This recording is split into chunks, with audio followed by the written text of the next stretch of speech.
Good morning. I am Harold Cannon, Chairman of the Tennessee Fish and Wildlife Commission. We do a normal welcome here, but this is going to be a little sweeter today. Welcome to my home, and welcome to Region 4. Region 4 was the first peoples who raised me, if you will, when I was on the commission. So anything that I do good up here, they in Region 3 were the catalyst of. Anything I screw up here, I just didn't listen to them well enough. So Region 4, we thank you for hosting us. You've done a remarkable job, and you've cared for me well over the years.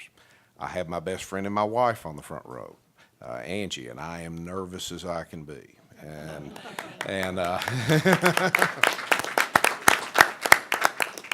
there's another part of this location that's pretty sweet. Back in 1982, if you're aware, Knoxville had the World's Fair. My dad was the chief engineer of the World's Fair.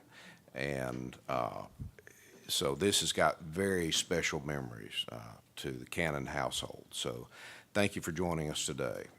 There's two other special parts about today, and then we'll get this thing started. Number one, if you look over to my right, your left, there's a picture of Shane Hall. Shane was the inspiration to this commission acting upon what we call the moment of freedom. You've heard this, many of you have heard this before.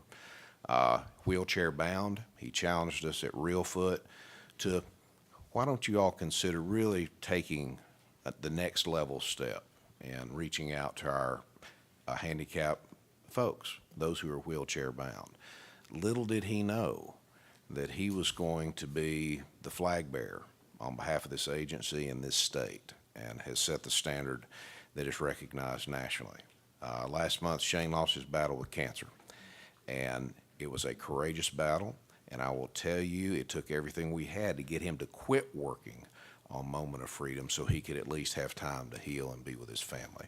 That's the kind of man he was, and when he was at our first meeting, he sat on that end of the table next to me, and it just seemed right to have his picture here. Secondly, John Wood, the pastor of Cedar Springs. He is my pastor. He is my very, very close friend.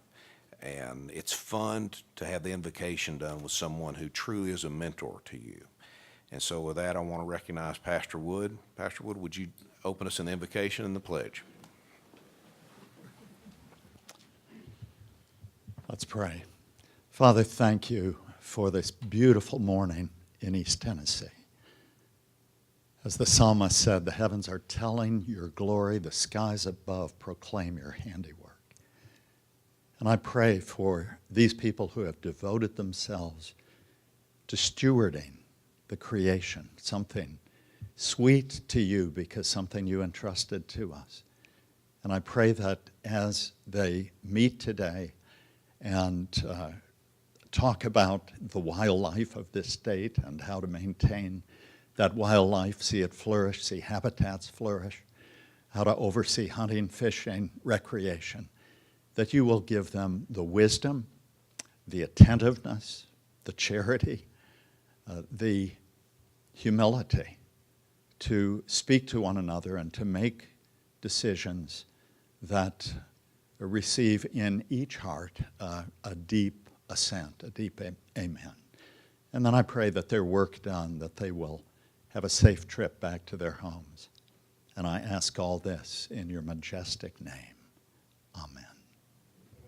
May I say, as one who loves the out of doors and has for over 25 years absolutely delighted in the wildlife of East Tennessee, thank you.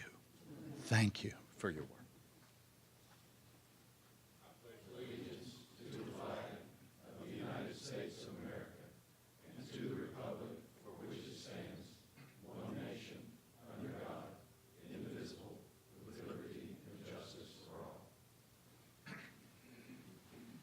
John, thank you so much. And to follow up on Dr. McMillan's comment yesterday, yes, Jim Bledsoe and I were standing during the pledge. We just happened to be a little shorter in stature than most. He didn't include me in that yesterday. Well, I'm going to lump you in with me, buddy. I resemble that remark. Danette, would you call the roll, please?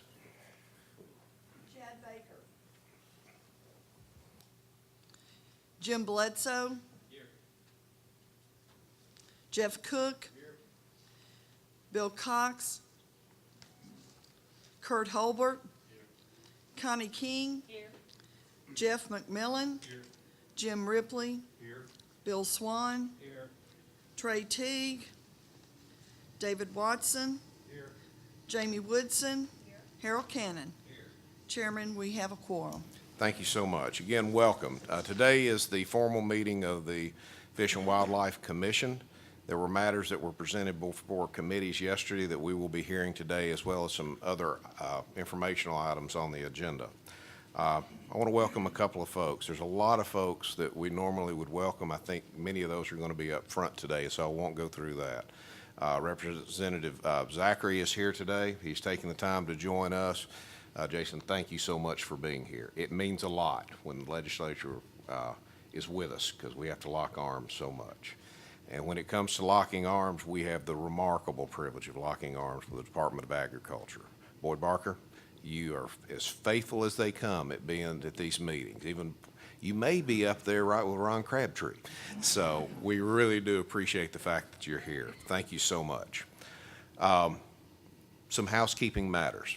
If you have a cell phone, if you would, please put it on silent, turn it off, airplane mode, whatever. While I love to hear ducks quack, I don't want to hear the duck quack of a ringtone today. If you get a call, this room carries noise pretty well. You can hear the mechanical equipment behind me right now to some degree. If you would step outside before you begin the conversation, that would just be great, because otherwise it's a distraction. There's some things we really need to be paying attention to here.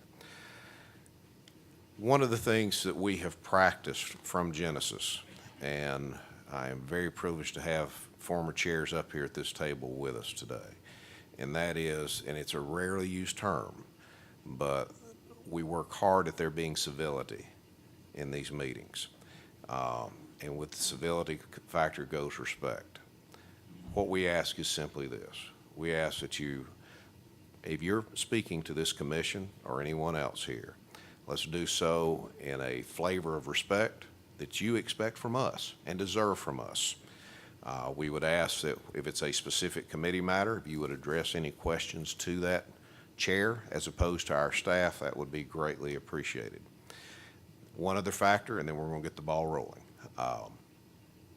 At the end of this meeting, we will step out of our standard commission format and rules, and we will go into a rule-making hearing.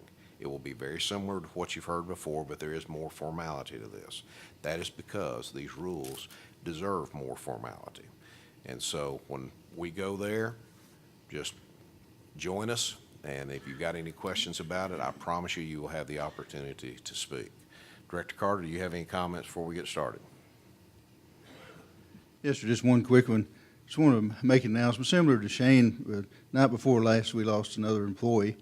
Cecil Davis, who has worked with us since 1991 and as a radio technician and also from the state for 42 years, died of a heart attack night before last on a vacation. And I just kind of, not to put a damper on things, but I wanted to say, if you knew Cecil, it would have been very similar to Shane, very upbeat, always laughing, talking, and that's what he'd want this morning. So I want to make sure everybody knew that, but at the same time know that Cecil will be here to tell everybody to have fun and get on with life. And second, I want to make an apology. I've got 50,000 orange shirts and pants and everything else at home, and one day we tour Neyland Stadium, I'm in red. And I just want to apologize to the world for wearing red at Neyland Stadium. I was going to say, I'm not sure that's accepted. We will take that under advisement, Director Carter. Move to replace the director. Let me table that real quick. But anyway, all kidding aside, the university athletic group was very gracious to give us a tour yesterday of Neyland Stadium. A lot of history, pretty humbling, getting to see where so many people have gone. Trey Teague would have been here. He had a commitment in Illinois that he could not come today. But it's especially sweet to have that tour, knowing that that was home for Trey for a long time. And Trey honored that place very, very well. So, Director, thank you. With that, we will begin our session. The chair recognizes Jeff Cook He is the Vice Chair of Retention and Recruitment. Dr. Cook, floor is yours. Thank you, Mr. Chairman. The Retention and Recruitment Committee would like to recognize Don King, Chief of Information Education. Good morning. It's my pleasure to introduce a couple of gentlemen from the Tennessee Wildlife Federation.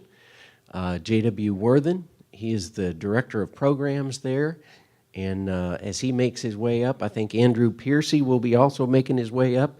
Andrew has a special recognition for an SCTP student athlete, the Scholastic Clay Target program that we work closely with them on in the way of a grant that we help support that program from year to year. And so I'm going to step aside and let the Federation folks take over here. Thank you so much for being here. Well, good morning, Commissioners. My name is J.W. Worthen, and I'm the Director of Programs at the Tennessee Wildlife Federation. And we're really excited to be here in Knoxville. Normally we speak over in Nashville, but it was great to make the trip over. I would have loved to have been out at the stadium yesterday, but I am a Kentucky fan. They probably would have thrown me out. But Director Carter gave me about 4.5 hours to do this speech, so if anybody needs a break, now would be a great time. Mr. Butler, would you have a conversation? Please. No. First, I want to introduce Andrew Piercy. Andrew's the manager of the SCTP program and has done a great job through the last few years of really propelling it to where it is today. And we're going to let him start it off. Thank you, JW. Get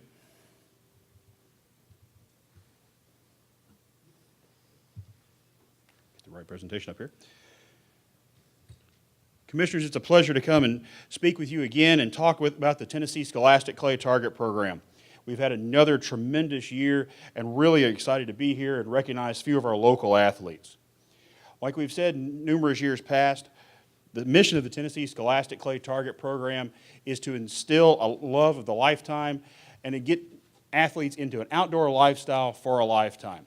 We continue to do that through the shotgun sports and bringing them up through that, getting them trained in proper safety, and then getting them into our youth hunting and fishing program, which we will talk about later. It is not without your tremendous support that we are able to do this. Each year, the grant you provide underwrites and helps run this program across the state and provide the great program we are able to provide for our athletes and to continue to get the national recognition that we do. The program was founded in 2001, and we compete across most of the major U.S. clay target disciplines and even branching out into the international disciplines as well. We introduce youth to the shotgun sports to get them involved in that outdoor lifestyle. It is a sport that allows athletes to compete across the board on a level playing field. We do continuous safety emphasis through requiring hunter education for all our athletes and even requiring all our coaches to take NRA level one training. We have high academic standards that we put our athletes through, and we continue to recognize that performance both in the classroom and on the field through our All-State Awards. This past year, we had 2,050 athletes across the state. What is hidden in that number is the annual 400 athletes that we have to recruit each year to replace those that are lost to graduation and other attrition. And we participate from across 4 major age groups, starting at age 9 years old when they're allowed to take hunter ed all the way through college. Like I said, all of our athletes are required to take hunter education. 30% of those take it just to be in the program. Of those 2,000 athletes, that is almost 700 individuals that took hunter education just to be a part of SCTP. In addition to those athletes, many of their parents and grandparents take it with them because they weren't required to take it, but since they're sitting through the class, they go ahead and participate.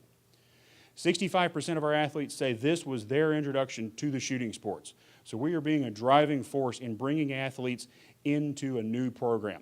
And for many, this is their only extracurricular activity. We can have the quarterback of the football team, the homecoming queen, and also all those athletes that may not have another place to fit. When I go and present a new program to teams, they say, well, what other major discipline is this going to affect? Because everything pulls athletes. And I said, well, it may hit your speech and debate department most because those are your athletes that don't have anything else to do. And when they see this sport, they really figure out something else they can get active in. Every year, we have our regional and state champions. We have 4 regional championships across the state and our major state championship in June in Nashville. And to date, we award about 10 scholarships per year, which is equated to over $100,000 in scholarships since 2006, sending our athletes to college and supporting that environment. The national championships this year were moved from Sparta, Illinois to Marengo, Ohio, but that didn't dampen Tennessee's participation. We were still a quarter of the overall athletes that were there and brought home more national titles than anyone, bringing 23.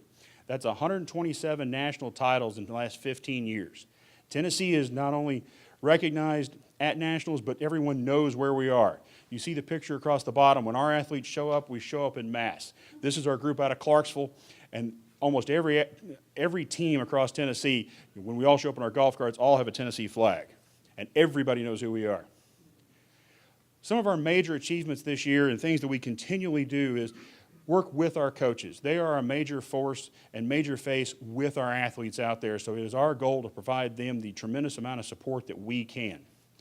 One thing we did was we updated our website so we can continually flow that information out to them, out to our parents, and even people like you. Another big initiative this past year was an update to our scoring software through the help of the national organization. We now have live score reporting that they can check on any of their mobile devices. And this new software allows local teams to hold their own events in a similar fashion and have multiple concurrent events running across the state. You can have a team in Memphis competing with a team in Knoxville, and they both record their scores online and can exchange things that way. The intangible portion of our program is safety. We encourage that at every level. Every meeting, every coaching staff, every practice begins with a safety briefing and reminding the athletes how to behave on the field. They understand the tremendous responsibility that we are putting in their hands by putting a live firearm with them out on the field. Then the sportsmanship they learn through the competition really gives them good foundation to compete and participate with others. Like Commissioner Cannon said, civility, and that's what we really want to teach to our athletes on the field, that it's really them versus that little orange target, not them versus their people down the line. And then the social support. JW will talk more about that later, but it is huge. It keeps the athletes involved and keeps them working with their family, friends, and parents. That really comes home later on in some of the stuff we talk about. Each athlete, we determined, influences at least 5 different individuals. This comes from our numerous surveys that we take each year on our athletes. This puts a broad spread that many of our athletes are reaching out and bringing in their friends and even other adults that they may not know because of this program. And again, family involvement is key. 77% of our athletes say they were introduced to the shooting sports by a friend or other family member. Today, we're going to have at least 2 individuals speak with you. Our first is Doug Bryant, who is from the Knoxville area. He's our Region 4 director and has been with us for a number of years. And then later on, we're going to have Caitlin Hakes. Tommy Whitehead called me when he realized that we were giving this presentation and said he was looking to recognize Caitlin. And we said, you know, we want to make her an integral part of our presentation and let you all hear from an athlete. We've had athletes come and you all have recognized them. We've never actually had one to be able to present to you all, so she'll be doing that later. Doug?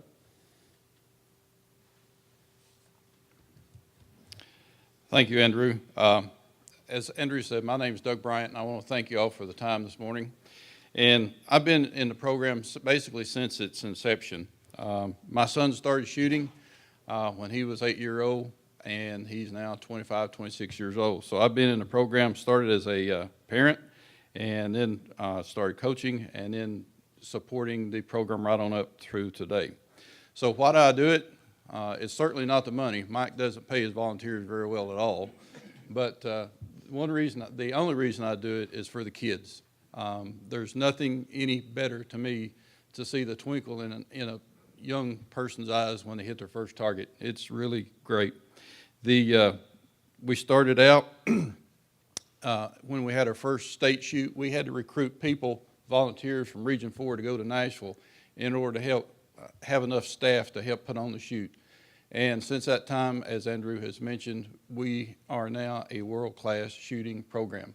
So that has really, the program has really grown, and to the point right now, especially in Region 4, we're running out of places to shoot. We're having to put limits on the number of athletes that participate in the program. because we simply can't handle the numbers. We're currently looking to develop more ranges, but right now, that's one of the hurdles that we're working with right now. One of the great things about the program is that I think it's a great leveler. And what I mean by leveler is that you can have a 250-pound running back standing beside a 110-pound homemaker, and the playing field is level.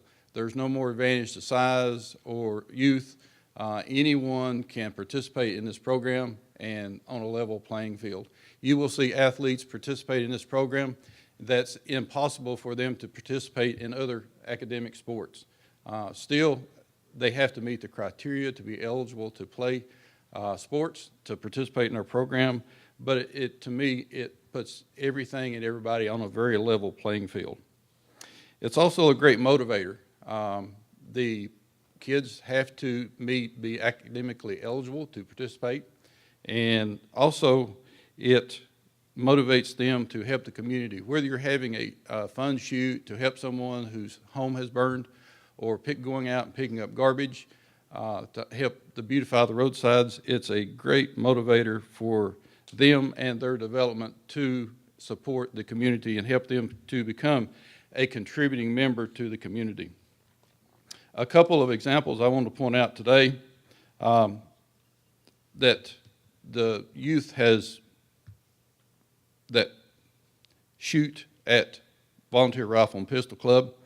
Nathan Ford, who shot with us for several years, he's now on a full ride scholarship shooting for Bethel University. Jake Hedrick, who started out shooting with us, is now in a program to become a federal wildlife marshal.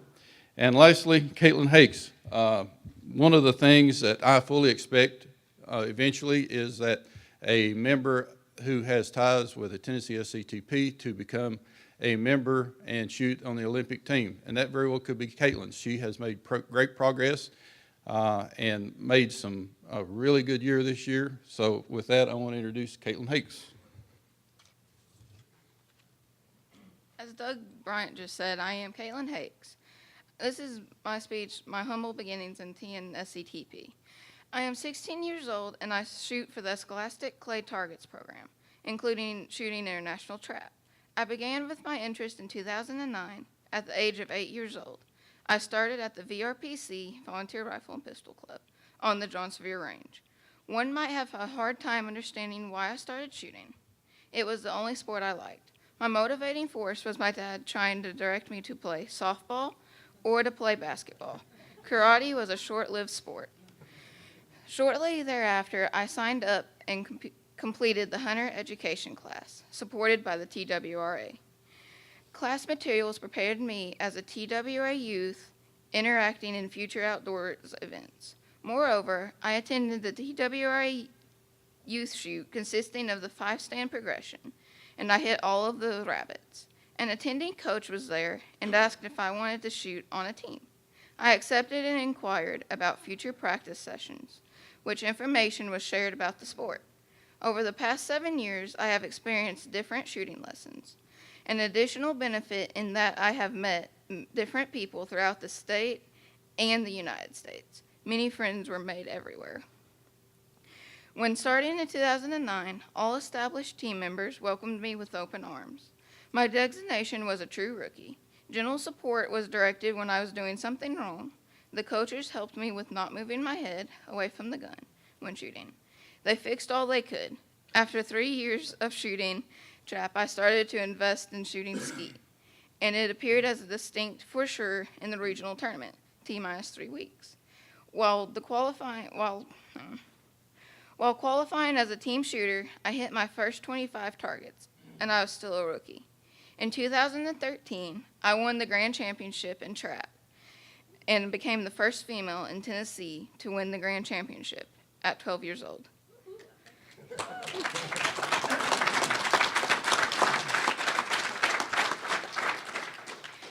The VRPC team combined with the Granger Gunners, and we transformed into the Into Dust shooting team.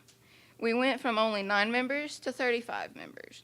It is also noteworthy that the sport is growing, and the Tennessee State Tournament has almost reached the same amount of attendees as nationals.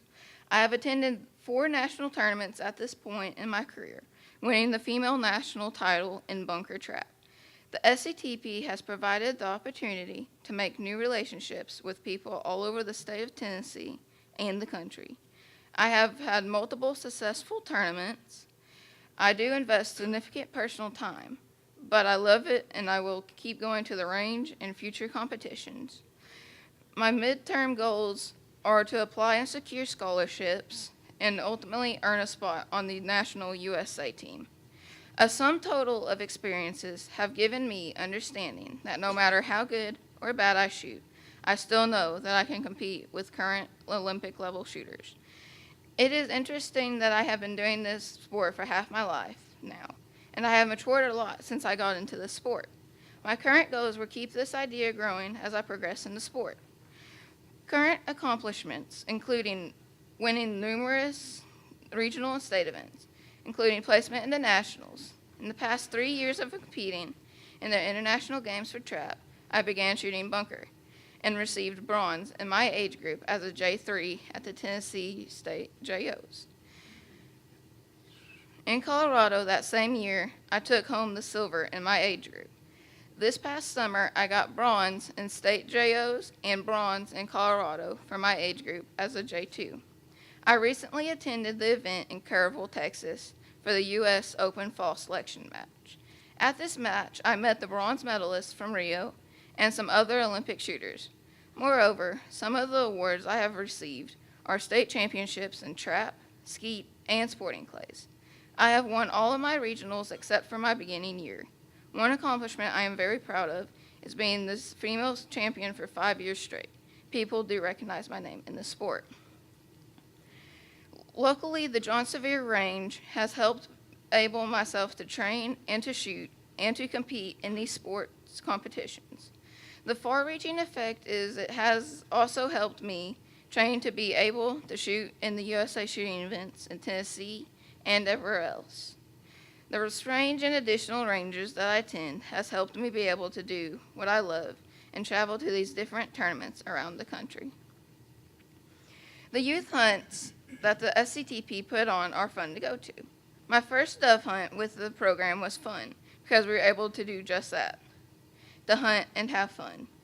I have attended 2 or 3 of the scheduled dove hunts, and they were all pleasurable activities. My first duck hunt, after being drawn for this youth hunt, involved numerous observed birds for engagement and, again, had a blast. The hunt sometimes supports someone's first time ever hunting. The safety considerations for youth are held to a high level, and the main delivery is to experience a good hunt.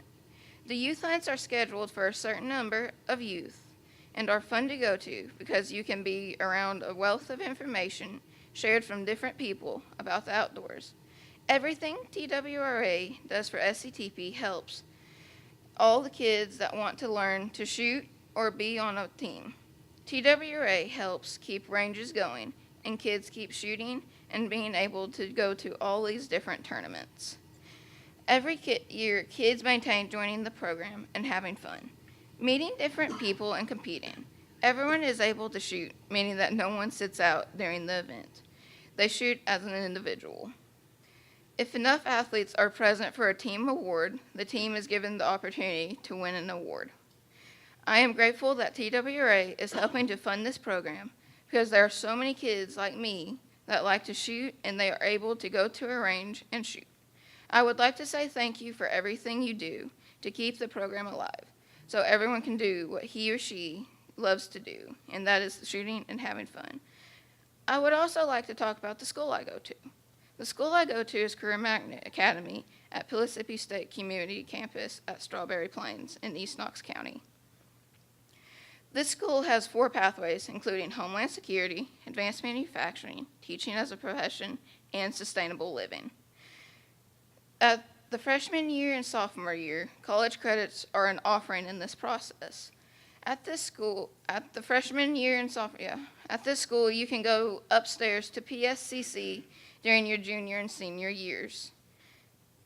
The requirements to make this move during the junior and senior year include accomplishment of compass scores and the GPA. I chose this school because I thought it would be more of a challenge than a regular high school. My pathway I had chose was sustainable living. I chose this pathway because I want to get ahead and be able to get some of the classes I needed for a future university. I also chose this school because it will help me be ahead of the game in securing a high school diploma and an associate's degree. It will prepare me in being able to already acquire credits to get a bachelor's degree in forestry or biology, as well as to some of the requirements to get a job for working for TWRA. My grades have always been good in school. I'm a part of the Career Magnet FFA at PSCC, since I am in the Sustainable Pathway. I get to work with a great teacher in the Sustainable Pathway. The Sustainable Pathway will help me get a job in a field I like and would find enjoyable instead of a job I would not like. This school so far has taught me more than a normal high school would. They have taught me more because I am able to learn things that relate to my pathway and all the other pathways at the same time. They try to make the lessons interesting and keep everyone engaged and not goofing off. I plan to stay at the school until I graduate for the high school and hopefully finish up the few courses I might have left with the college and have an associate's degree. In closing, I would like to thank you for this opportunity to be able to speak in front of all of you and for keeping the SCTP program going and helping the program.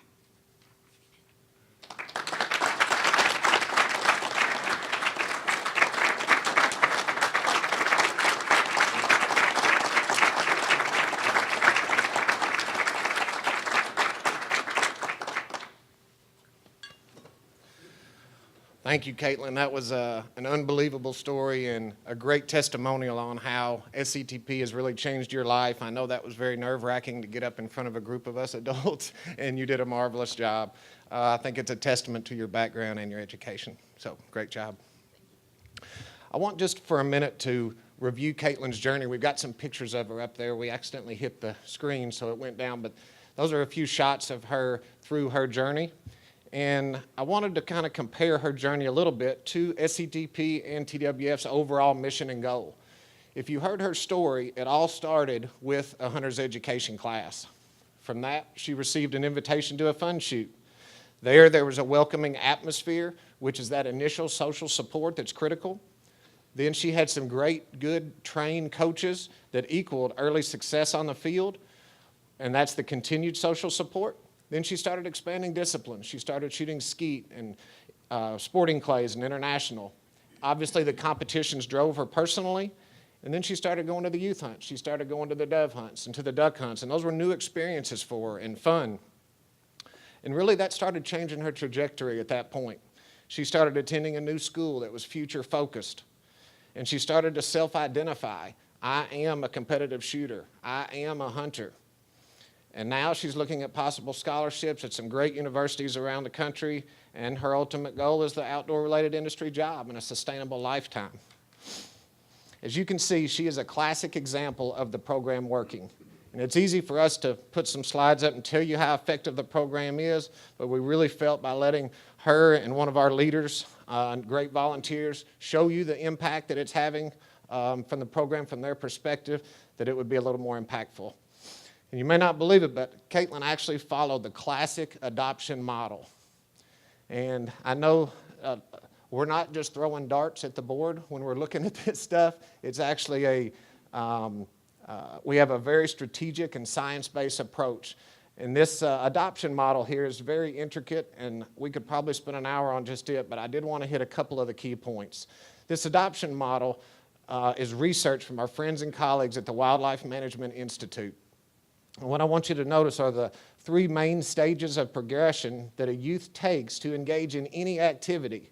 And you can see in the green at the top there, that social support is the critical component to all three: recruitment phase, retention phase, and reactivation phase. And the end goal at the bottom, as you can see, is for that to transition that youth to be able to self-identify. Andrew went over this a few minutes ago about our true mission, to introduce youth to shooting sports and recruit them into an outdoor lifestyle. Well, if you take that sentence and kind of break it in half, introduce youth into the shooting sports, you know, I think given the rapid progression and growth of the SCTP program and its status nationally, we're able to really reach a lot of kids every year. But to truly hit our mission, I think we've got to focus in on the second half of that, and that's recruit them into an outdoor lifestyle for a lifetime. So that's where we're really focusing in. And this is why TNSCTP really created the Tennessee Wildlife Federation Youth Hunting and Fishing Program, to really focus in on the second half of that mission. I've got up here, this is a 3-step process of a strategy. This program's goal is to get kids to self-identify. That's taking and transitioning them from I went hunting to I am a hunter, and in turn create the next generation of hunting and angling conservationists. It all starts on the bottom there, step 1, with introducing youth to the shooting sports, and then transition the youth to hunting and fishing opportunities, and then this follows the same adoption model that we just showed you on the slide earlier. Next, I'm going to show you a few pictures from our signature events last year. When we started looking at last year, we really focused in on having as many events as possible. So we hired a new youth hunts coordinator, and we had 3 fishing events, 3 dove hunts, 2 turkey hunts, an all-female squirrel hunt, and our Davis P. Wright Youth Waterfowl Hunt. And in total, that was over 400 outdoor experiences that we were able to provide. But when you look at that 400 compared to the almost 2,100, I think we still have some room left that we need to do. The signature event, let's go to the next, there you go. All right, the Davis P. Wright Youth Waterfowl Hunt. This group of athletes here that attended this, there were over 120 kids that came to that hunt. And when they left, we actually purchased a 2016-17 license for every attendee. So not only they had their license for that year and were able to hunt, but we also provided them for next year. And about 30% of those athletes were the first time to ever hunt at all. In this next slide, you're going to see, this is also from our signature events. The one on the left is from our Dunovant Classic. That was in Memphis with Mr. Bill Dunovant, and you can see the celebrity Bill danced there with him, with one of our athletes and a big fish. And then on the right, that's from our Davis P. Rice hunt, and that is Buck Gardner. So as you can see, many of Tennessee's hunting and fishing legends are wanting to partner and are wanting to support this program because they see the importance that it has. So when we started researching and really looking for ways that we could expand that 400 number, because really we were maxed out. These events take a lot of time and energy to put on and to prep for, so that pretty much maxed our office out what we could do, but we knew we had a lot more work. So we actually initiated a new avenue with our Youth Hunts Fishing program. We started a comprehensive training program for volunteers to get involved. We had our first class a few weeks ago. There's a picture of it there, and we held it at Lone Oak Farms in Bolivar a few weeks ago. These volunteers we call Hunt Masters. In this 2-day class, we teach them step-by-step how to execute, through about a 120-page manual, how to execute a youth hunting and fishing outing. Now, once they've completed that class, then they can participate in running future hunts. That robust volunteer structure is really the force multiplier, so we can execute multiple hunts across the state on the same day or the same weekend. Now, we're still going to execute our signature hunts that we've always done, our 1-day signature hunts, but our youth wanted more, and we wanted more for our youth. Well, with this new avenue, we're able to provide 1, 2, but mostly 3-day guided hunting and fishing outings. With this experience, a parent or guardian must accompany the youth for the whole weekend. One of the biggest differences in these new outings, as you will see on the next slide, is primitive camping, outdoor cooking. We also incorporate a section called Skills Challenge. So in between the hunting on Saturday, we teach them pace count and compass work, or how to start a fire, or outdoor skills. Then you'll see in that top left corner the cleaning of game. It's totally up to the youth if they harvest an animal or not. But if they do, then they're expected to help clean that bird or animal and understand the field to table concept. So we teach them how to store and process it, and then actually how to cook it. and we give them recipes to take home. The last one you'll see there that I want to highlight on is that fireside. Now this is what, on Saturday night, after a long day of hunting, we get around the fire and ask a couple very simple questions to the parents. And it is, I have to tell you, it was amazing to hear some of the answers. The raw emotion when you ask them what this hunt's meant to you. I mean, it is literally, several were in tears talking about that they can't remember the last day they spent 3 uninterrupted days with their child and in the outdoors in such a beautiful setting. So it was a very impactful experience to hear their responses. And the last, which that's touched on, is the family bonding. Here you see a father and a son after they successfully took a turkey. Now this hunt here happened in Jackson. This was our pilot hunt to see if this pathway was something that we wanted to go forward with.